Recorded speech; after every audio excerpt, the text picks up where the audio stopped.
1962 के बाद सिर्फ एक ही ऐसा टाइम था जब भारत चीन के सामने खड़ा नहीं पाया, परंतु 1967 में भारत ने मुंह तोड़ जवाब दिया और इसके बाद जितने भी युद्ध हुए भारत पड़ा चीन पर भारी। भारत और चीन के बीच तनाव चल रहा है, लेकिन चीन भारत को हल्के में लेने की कोशिश ना करे और उन्हें याद दिलाते हैं इतिहास के। 1962 के बाद भारत चीन से 3 बार युद्ध हो चुका है। चीन लगातार भारत पर 1962 के युद्ध के द्वारा दबाव बनाने की कोशिश में लगा हुआ है। चीनी सरकार के मुख्य पत्र ग्लोबल टाइम्स द्वारा भारत को कभी भी युद्ध की धमकी दी जा सकती है, कभी 1962 जैसा परिणाम भुगतने की चेतावनी दी जा सकती है। जहाँ तक 1962 की हार की बात है तो यह एक तरह की राजनीतिक पराजय थी, ना कि सैन्य पराजय। भारत पंचशील के स्वाभाविक स्वर में खोकर जब हिंदी चीनी भाई भाई के नारे में खोया हुआ था, तभी 1962 की लड़ाई में चीन द्वारा विश्वासघात के रूप में भारत को यह हार प्राप्त हुई। परंतु चीन को 1962 के आगे का इतिहास को भी याद करना चाहिए। 1962 के समर्पण करने वाले चीन को 1967 को भी याद रखना चाहिए। 1962 के 5 वर्ष बाद इतिहास इसका भी गवाह है कि 1967 में हमारे जाबाज सैनिकों ने चीन को जो सबक सिखाया था उसे वह कभी नहीं भूल पाएंगे। यह सब भी महत्वपूर्ण कारणों में से एक है जो कि चीन को भारत के खिलाफ किसी दुर्यास्त से रोकता है। 1967 में ऐसे साल के तौर पर याद किया जाता है कि हमारे सैनिकों ने चीनी सैनिकों को दुरस्त का मुंहतोड़ जवाब देते हुए सैकड़ों चीनी सैनिकों को मार गिराया था, बल्कि भारी संख्या में बंकर को ध्वस्त भी कर दिया था। राजनीतिक स्थिति वाले नाथुला देरों में हुई भिड़ंत की कहानी हमारे सैनिक की जुबानी एक मिसाल है। चीन को 1962 ही नहीं इसके एक आगे का इतिहास भी याद कर लेना चाहिए। 1967 की पहली लड़ाई। 1967 के टकराव के दौरान भारत के 2 ग्रेनेडियर्स बटालियन के जिम्मे नाथुला की सुरक्षा की उनको जिम्मेदारी दी थी, परंतु नाथुला की दरों पर सैन्य गश्त के दौरान दोनों देशों के सैनिकों के बीच अक्सर धक्का मुक्की होती रहा करती थी। 11 सितंबर 1967 को धक्का मुक्की की एक घटना का संज्ञान लेते हुए नाथुला से सुबेला के बीच में तार बिछाने का एक फैसला किया गया। जब बाड़ बंदी का कार्य शुरू हुआ तो चीनी सैनिकों ने विद्रोह करना शुरू कर दिया। इसके बाद चीनी सैनिक तुरंत अपने बंकर में लौट आए और कुछ देर बाद चीनी मीडिया ने मशीन गन से गोलियां बरसानी शुरू कर दी। परहम में तो भारतीय सैनिकों को काफ़ी नुकसान उठाना पड़ा, परंतु उसके 10 मिनट पश्चात 70 सैनिक मारे गए। लेकिन इसके बाद की ओर से भी जवाबी हमला हुआ, जिसमें चीन का इरादा चकनाचूर हो गया। सेबुलाएव केमस बैंक से अपनी मजबूती राजनीतिक स्थिति का लाभ उठाते हुए भारत ने जमकर आर्टिलरी पावर का प्रदर्शन किया, जिसमें कई चीनी बंकर को ध्वस्त कर दिया गया। खुद चीनी आकलन के अनुसार भारत सेना के हाथों 400 से ज़्यादा जवान मारे गए। भारत की ओर से लगातार 3 रात तक फायरिंग जारी रही।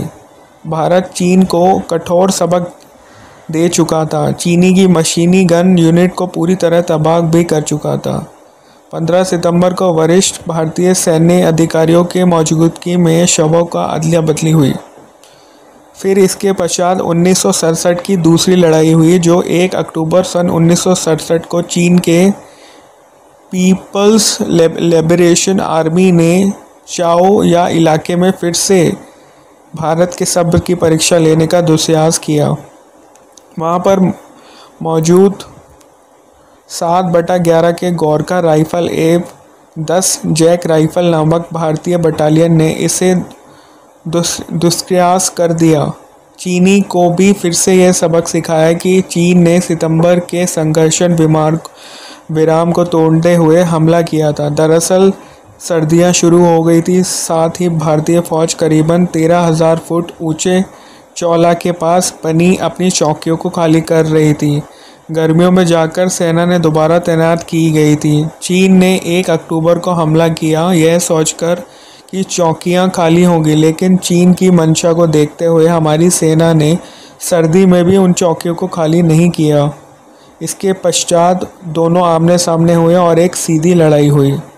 उसके पश्चात चीनी और भारत में 1967 में तीसरी बार लड़ाई हुई।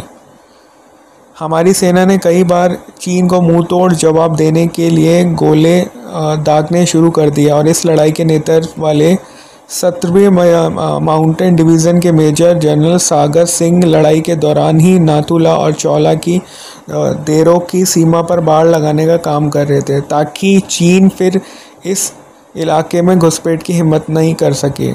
इसी तरह 1967 की लड़ाई में भारतीय सेना ने चीनी हमलों को नाकाम कर दिया। लड़ाई के बाद घायल कर्नल राय सिंह को महावीर चक्र, शहादत के बाद कैप्टन डागर को भी वीर चक्र, मेजर हरभजन सिंह को महावीर चक्र से सम्मानित किया गया। बताया गया है कि इस लड़ाई के दौरान जब भारतीय सेना के जवानों को गोलियां ख़त्म हो गई तो वो बहादुर अफसरों ने और जवानों ने अपनी खुरकी से ही चीनी अफसरों को जवानों को मौत के घाट उतार दिया। 1967 के ये दोनों सबक चीनी को आज तक सीमा पर एवं जवानों ने अपनी खुरकियों से ही चीनी अफसरों और जवानों को मौत के घाट उतार दिया था। 1967 में ये दोनों सबक चीन को आज तक सीमा पर गोली बरसाने से रोकते हैं। तब से आज तक सीमा पर एक भी गोली नहीं चलाई गई। भले ही दोनों देशों की फ़ौज एक दूसरे की आंखों में आंखें डालकर सीमा का गश्त लगाने में लगी रहती है, क्या इस ऐसे सबक के बाद चीनी भारत के सामने कुछ करने का दुस्साहस करेगा? चीन को याद रखना चाहिए जब 1962 के भारत और 1967 के भारत में काफ़ी अंतर है। केवल 5 वर्षों में ही ऐसा हो गया। ऐसे में 2017 के परमाणु शक्ति समर्पण भारत से चीन की लड़ाई मुश्किल ही है। इसी तरह चीन को अतीत की घटनाओं से 1967 को कभी नहीं भूलना चाहिए। इसके पश्चात 1987 में तीसरी लड़ाई हुई। 1967 के बाद 20 वर्ष के बाद भारत से चीन को फिर गहरा झटका लगा जब उसकी बुनियादी 1986 में चीन की ओर रखा गया। इसके बाद टकराव पे चीन ने भारत को कहा कि वह इतिहास का सबक नहीं भूलना चाहिए, पर लगता है कि चीन खुद भूल गए। 1986 और 87 में भारतीय सेना ने शक्ति प्रदर्शन में पील्यूप्स को बुरी तरह से हिला दिया। इस संघर्षण की शुरुआत तेवांग के उत्तर में समदोरांग चू रीजियन में 1986 में हुई थी, जिसके बाद उस समय के प्रमुख जनरल कृष्णा स्वामी सुंदर जी के नेतृत्व में ऑपरेशन फल्कन हुआ था। 1987 की झड़प की शुरुआत नाम का चू सी हुई थी। भारतीय फौज नमक चू के दक्षिण में ठहरी थी, लेकिन एक आईबी टीम के समदोरांग चू में पहुंच गए। यह नाजायब जंग चू के दूसरे किनारों पर थी। समदोरंग चू और नामक चू दोनों ही नाले पर दक्षिण से उत्तर तक बहने वाली नायाब जंग चू नदी में गिरती थी। 1985 में भारतीय फौज पर पूरी तरह गर्मी में यहाँ पर भी वह डटी रही, लेकिन 1986 की गर्मी पहुंची तो चीनी फौज भी वहाँ पर मौजूद थी। समदोरांग चू के भारतीय इलाकों में चीन और तंबू गाड़ दिए गए उनके द्वारा। भारत ने पूरी कोशिश की कि वह चीन को अपनी सीमा पर लौट जाने को लिए समझाए, लेकिन अड़ियल चीन इसको मानने से तैयार ही नहीं था। 2017 की तरह 1987 में भी चीन और भारत सेना आंखों में आंखें डालकर खड़ी थी, लेकिन कई बार चीनी को जवाब मिलना शुरू हुआ। चीन ने पूर्वी में लड़ाई की पूरी तैयारी कर ली थी। इधर भारतीय पक्ष ने फैसला किया कि वह इलाके की फौज को एकत्रित किया जाने लगा। इसके लिए भारतीय सेना ने ऑपरेशन फल्कन तैयार किया, जिसका उद्देश्य सेना को तेजी से सरहद पर पहुंचाना था। तेवांग से आगे कोई सड़क नहीं थी, इसलिए जनरल सुंदर जी ने जेमीथांग नाम की एक जगह पर ब्रिगेड को एक एयर लैंड कराने के लिए इंडियन एयर फोर्स के रूप से रूस से मिली हैवी लिफ्ट Mi-26 हेलीकॉप्टर का इस्तेमाल करना शुरू कर दिया।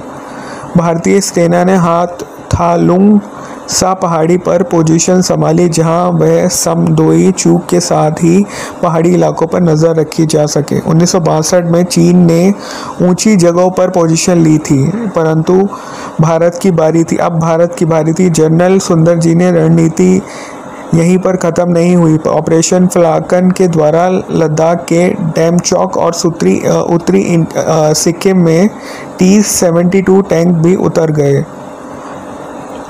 चीनियों को विश्वास नहीं हो रहा था कि इस ऑपरेशन में भारतीय जानकारी के अनुसार 7 लाख सैनिकों की तैनाती थी। फलत लद्दाख से लेकर सिक्किम तक चीनियों ने घुटने टेकने शुरू कर दिए। इस ऑपरेशन फल्कन ने चीन को उसकी औकात दिखा दी। भारत ने शीघ्र ही इस मौके का लाभ उठाकर अरुणाचल प्रदेश को पूर्ण राज्य का दर्जा दिया। सदैव अतीत के ज्ञान में व्यस्त रहने वाले ग्लोबल टाइम्स को 1967 और 1986 के उपरांत घुटने टेकने वाली घटनाओं के अतिरिक्त भी यह भी याद रखना चाहिए कि युद्ध के बाद चीनी सेनाओं ने कोई भी लड़ाई नहीं लड़ी है, जबकि भारतीय सेना सदैव पाकिस्तानी सीमा पर अघोषित युद्ध से संघर्ष करती रही है। विशेष पर हिमालय सरहदों पर चीन की इतनी काबिलियत नहीं है कि वह भारत का मुकाबला कर सके। खास तौर पर भारत और चीन के समक्ष भले ही कमज़ोर पड़ने लगे किसी समय, परंतु वास्तविक स्थिति में ऐसा नहीं है। 1967 दोनों युद्धों से यह स्पष्ट होता है कि वह विशेष और अनुचित रणनीति के द्वारा भारत एक न्यूनतम संसाधनों के बीच भी चीन को हराने में सक्षम है। डोकलाम क्षेत्र में भारत की भौगोलिक स्थिति ऐसी है कि वह हथियारों से और सेना से दोनों से चीन से बहुत बेहतर है। भारतीय सुगाई हो और ब्रह्मोस, इसका चीन के पास कोई काट नहीं है। चीनी सुगाई 3 MKM के साथ केवल 2 निशाने साधता है, जबकि भारतीय सुगाई एक साथ